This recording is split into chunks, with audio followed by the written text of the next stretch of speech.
So, I'm Zager. How are you guys doing tonight? I'm sorry, I couldn't fucking hear you guys. How are you guys doing tonight? Okay, we're almost there. I won't continue this any further, but come on, step up your fucking game. So, I'm a stand-up comedian. I just wanted to start off by saying I finally realized that I'm, like, perpetually single. I realized this because of a multitude of reasons, but a more selfish one is because I realized that I'm really bad at pickup lines. Like, I have 3 really good pickup lines, and they're not very good. Tonight's going to be very unprofessional, all notes, so fucking deal with it. Thank you, JT. My first one is, did you fall from heaven? Because you really look like Lucifer. My second one is, yeah, exactly. Are you a Cowboy Bebop fan? Because that ass is vicious. For the 5 people that get that, you're welcome. Thought it was a girl, so. Yeah. Oh my god, I love you so much, JT.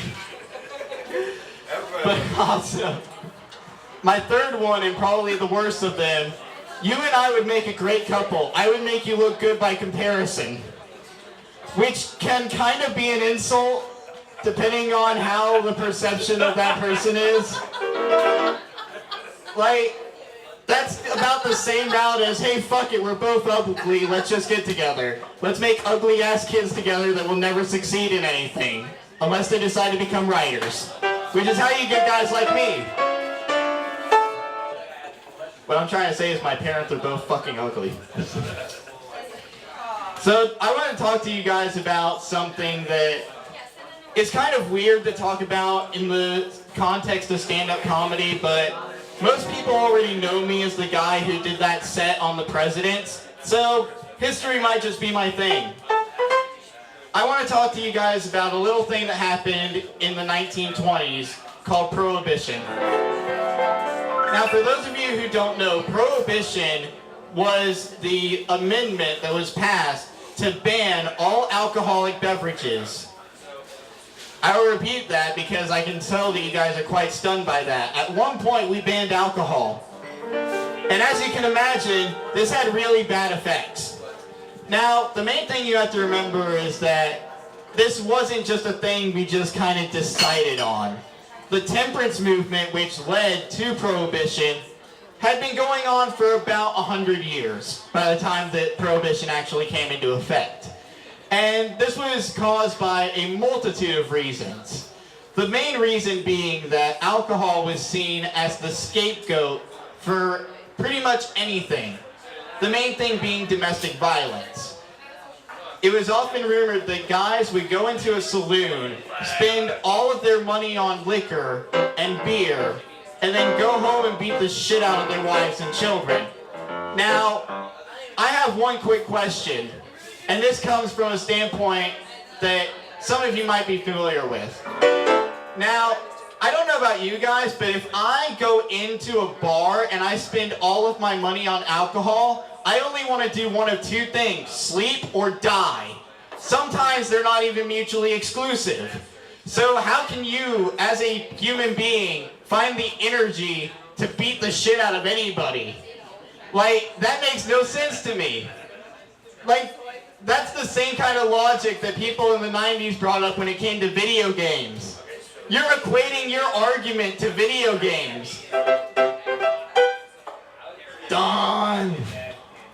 And so, that was the biggest issue, but there are a lot of things that alcohol became a scapegoat for. The big 3 are domestic violence, which, yeah, you can kind of understand that. Sexual assault and rape, again, you can kind of expect that. And prostitution. Now, excuse me, I think that human beings learned that they love to fuck other people way before they learned how to brew alcohol. Like, this is shit that goes back to probably the beginning of the Homo sapiens. We realized, hey, this feels really good. fuck, I would pay money for this. And thus prostitution was born.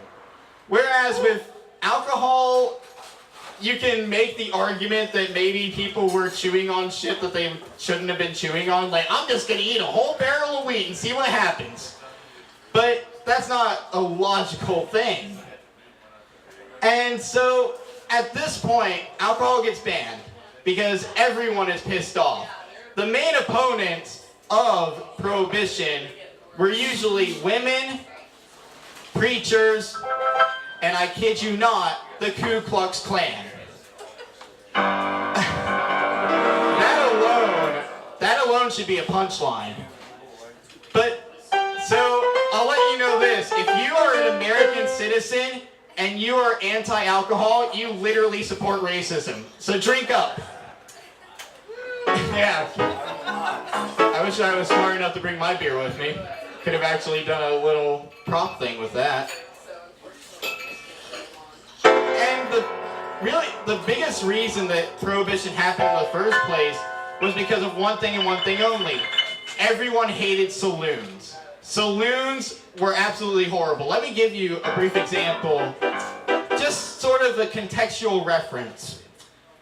Imagine putting 50 men into a crowded area and giving them booze and making politics a big part of it. Now imagine that 4/5 of those guys have guns, and imagine that the crime enforcement of the time was pretty much, yep, he definitely got shot. That is a bullet wound. Well, that's the best we can do. You have a recipe for fucking disaster on your hands. Especially considering this was a time in which I assume bartenders didn't cut people off. Again, you could spend your entire paycheck for a month on liquor, and at no point the bartender would be like, yeah, I think you've had a little too much now. They don't give a shit. This is the 1880s we're talking about. Not even the cops gave a shit in the 1880s. Like, if you think that the police today are bad, look into the 1880s. It was the sheriff's job to straight up murder anybody who committed a crime. Doesn't matter who you were, doesn't matter what class you belong to, you steal something, you get a bullet in your fucking head. It's legal. It's legal. Yep. As long as I have this badge, no matter what I do, it's legal. And so, as you can imagine, this created a lot of lawlessness within the saloon. And the one thing that Prohibition did right, it murdered the saloon. You don't see any saloons around anymore, except bars who think they're fucking edgy by calling themselves a saloon. But only hipsters go to those places, and we don't like that. But it's really weird when you take the comparison and the contrast between what a saloon was and what a bar is. Like I said, saloons, all politics, all the time. You go to a bar and discuss politics, and by the third minute, someone's just going to be throwing cups at you, being like, dude, shut the fuck up, we came here to relax. And another big part of it is that saloons were all male corporations, paid for by the brewers. And then you started getting speakeasies in, which a lot of people that went to the speakeasies were women. And as you can imagine, this caused a big uproar at the time. One guy actually said, now the women have infiltrated our bars. There is no more solace to be found in the world for the male trying to strut his stuff. I might as well drink at home with my wife and children. Now, I don't know about you guys, but if I were alive at the time of Prohibition and I was in the same bar as a female, I would not say anything that eloquent. I would start turning into the fucking cop from Animaniacs. Just like, duh, I'm a penis, duh. You're vagina, duh. Like, how can you even think to yourself, this is a bad thing? No, this is a good thing. If you're worried about not being able to strut your stuff, let me tell you this. If there's one thing I've learned about going to bars, It's that guys do not give a fuck.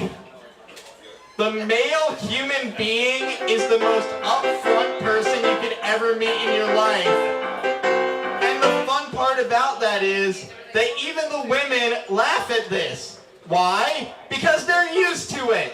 Because speakeasies existed. Because speakeasies in that time frame were the best place to go. There was all this secrecy, like you have to have a password, and you have to look a certain way and act a certain way and be dressed a certain way, and you could just be considered high society, even if your job was digging out a ditch for the mob. Like, that's not even a job, that's a gun being forced to your head, and then he's just like, hey, here's $100, don't fucking tell anybody. And so you get this situation where everyone's starting to fully understand everybody. Because at this point, Prohibition, one of the other big influence of it, was the fact that people hated foreigners. And I'm not even joking about that. 90% of all Prohibition stuff, that's why the Klan was so into it. The Klan hated foreigners too. So they were just like, well, let's go with it. Let's see what happens. And so you start getting these places where everyone start mingling with each other. They would start talking to each other. They would actually get to a point where they could be like, wow, you have the same struggles that I do. And that's the one thing that the saloon lacked. It was separated.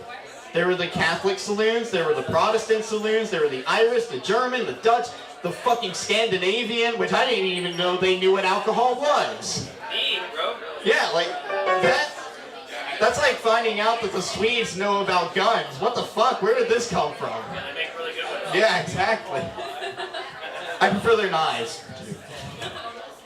But it got to this point where everyone started understanding each other. They became more empathetic. Until the 1940s came around, and then they were just like, okay, everyone's cool except the Germans. You guys, we need to keep an eye on.